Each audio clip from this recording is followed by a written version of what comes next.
Who is this? Who is this? Well, this is your evil, darker half. Calling to ask why you haven't seen the new Scream movie yet. Because I plan to watch the other movies before I see it. I mean, I'm not just gonna skip all the installments. You're saying you haven't seen it because you had to watch the other ones first? Dude, this doesn't even have a number at the end of it. Why do you need to see the other ones? Now you better go see this one right now, or I will find you. Do you understand me? I will find you. Look, Darker Me, I don't know why you think you need to threaten me, but can you at least do it without stating the obvious that you're in front of my house? Wait, how do you know I was outside your house already? Because I've seen the movies, and I know you were out there because I just saw you out my window. Oh, Look, I don't have time for this. I'm gonna go see it eventually. Now, goodbye.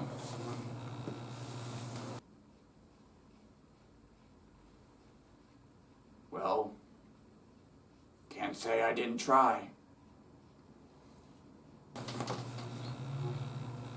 The things I have to deal with just to have to see an R-rated horror film. Well, let's get into the review then.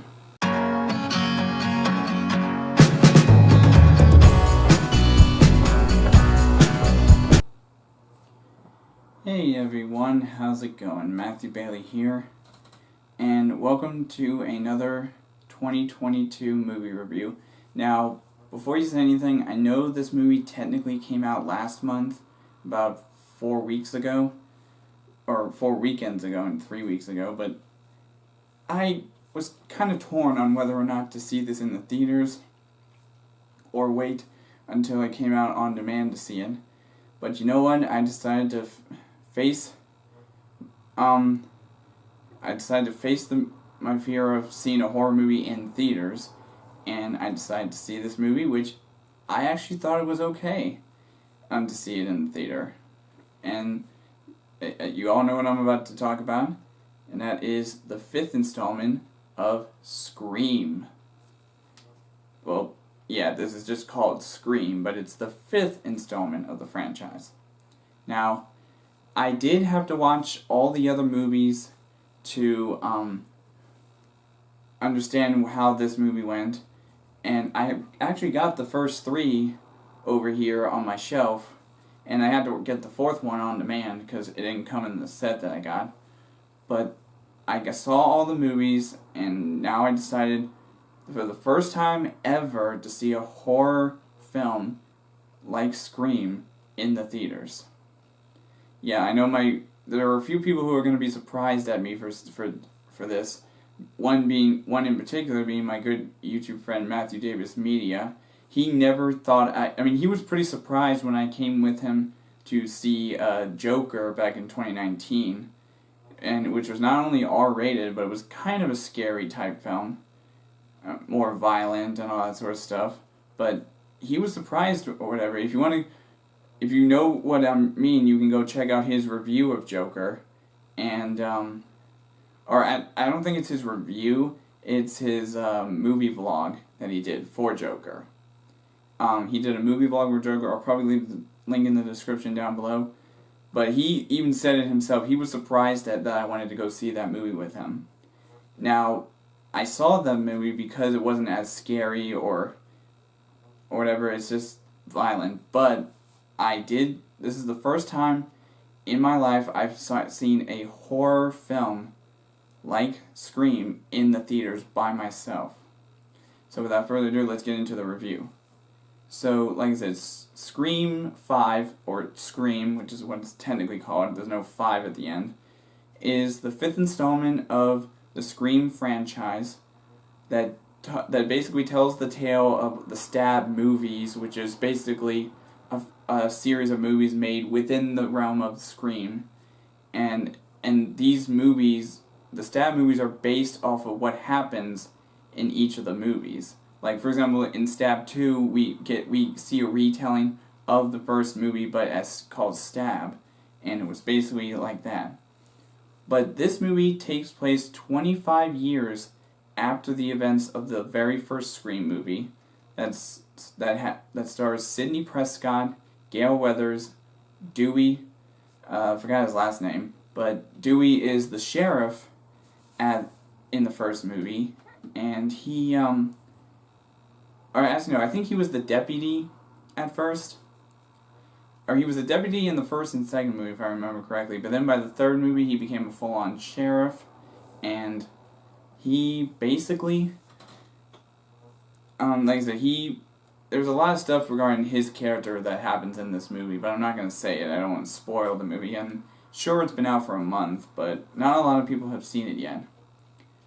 And the story also, like I said, this movie is a little different, because you may be surprised at this, but I guess it doesn't really matter if I spoil the movie, but the whole point of the story is that we start off with a young girl, just like the first movie, that's at home alone. She gets a call from an unknown number, answers it, and he does somewhat of the same thing that happened in the first movie. However, the character we are introduced to, the young girl, played by Jenny Ortega, she is the younger sister to another character who is technically the main character, which we all come to find out that this other girl, Samantha or Sam, is actually the daughter of one of the original serial killers from the first Scream, and that was Billy Loomis.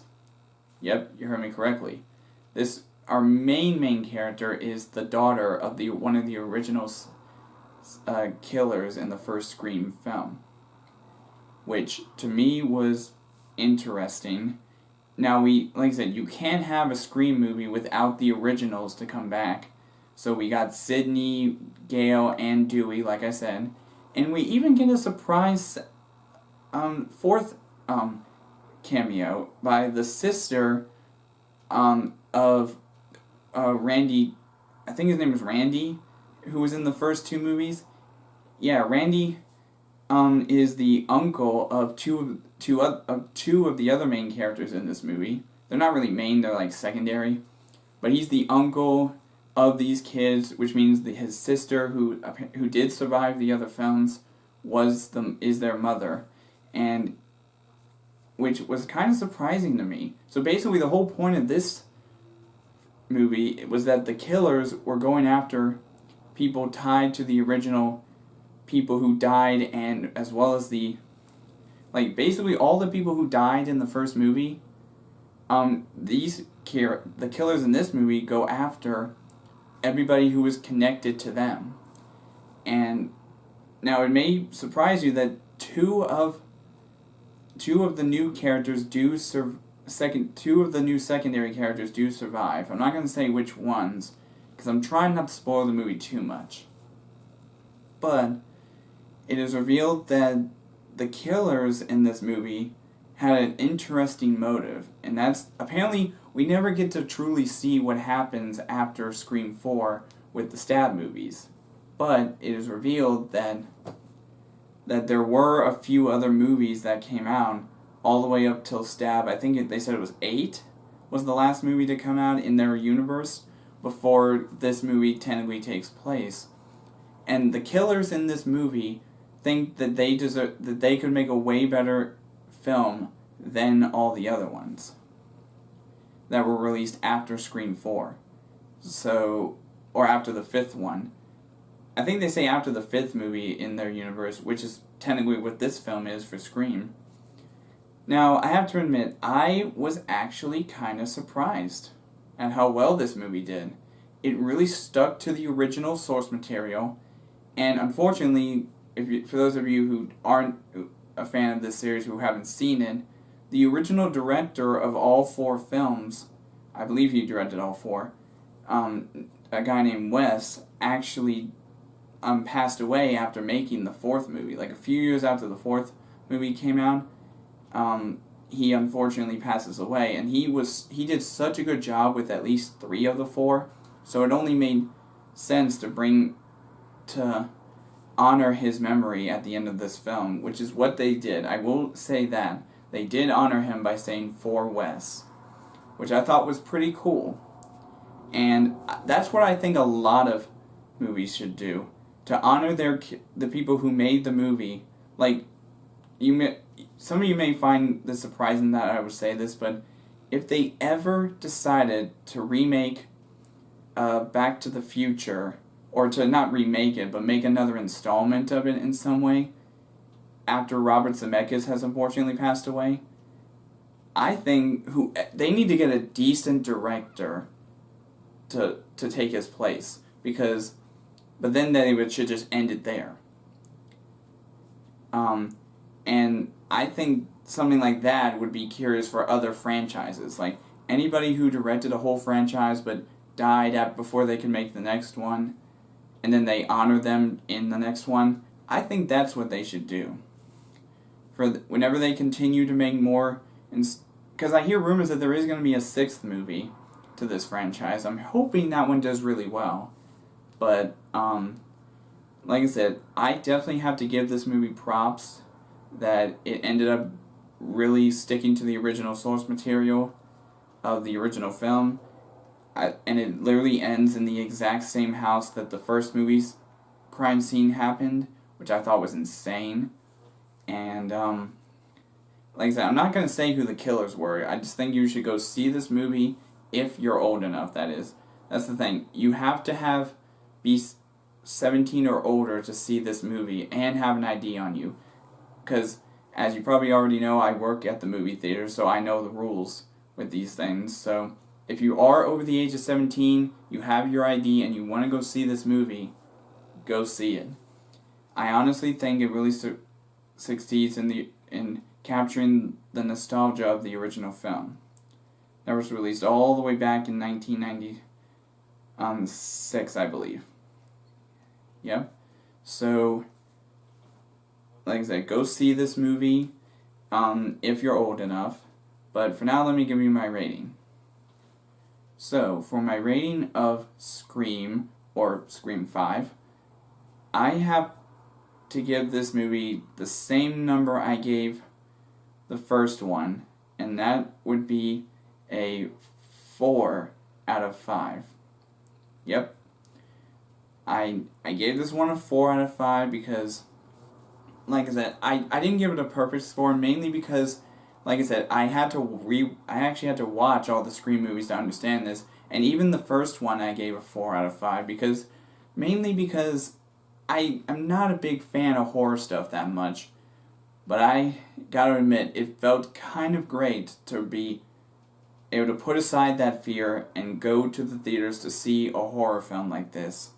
And like I said, my friend Matthew Davis Media can also tell you that it's true. And like I said, go check out his channel, and the video I mentioned where he talks about it will be in the description below. But holy crap, I can't believe how much of a good time I had with this movie.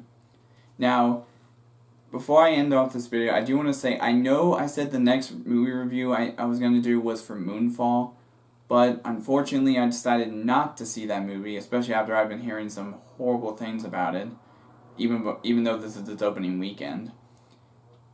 And it's mainly to do with the director of that movie, so I decided, you know what, this was a decent replacement of a movie that I wanted to see this weekend. So, just putting that out there. But anyways, that's all for now in this movie review, and I will see all you guys in the next video.